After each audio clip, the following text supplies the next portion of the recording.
So today we're going to be talking about conditional statements. I'm not going to be writing as much as I normally would this time around because there's a lot to write, and trust me, you guys don't want to watch me write about 15 to 18 sentences at a time, and I don't want to do that either. I don't want to bore you guys to death. I want to make these as fun as possible for everyone. So yeah, let's get right into it. So let's consider the following statement. If you earn an A in logic, then I'll buy you a yellow Mustang. That sentence is made up of two parts, okay? So there's the hypotheses, which would be if you earn an A in logic. That's your hypotheses, and we're going to label that Q.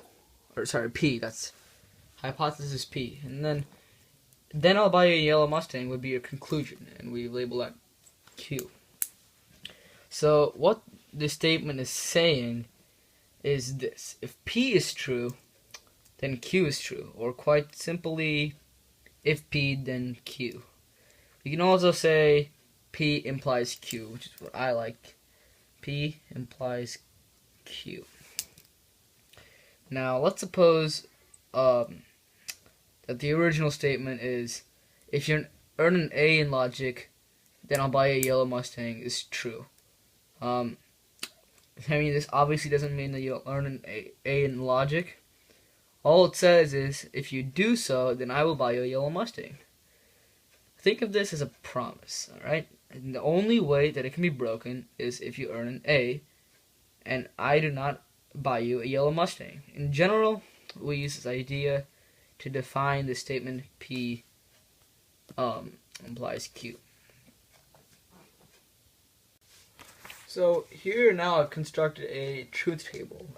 It basically has three columns. It has P, which is our hypothesis, Q, our conclusion, and does P imply Q? So does the hypothesis imply the conclusion? So if the hypothesis was true, then the conclusion was true, then P does imply Q. If the hypothesis was false, if the hypothesis was true and the conclusion was false, then P does not imply Q. So the hypothesis does not imply the conclusion. If P is false and Q is true, however, P does imply Q. It's very important. And if both of them are false, then P does imply Q.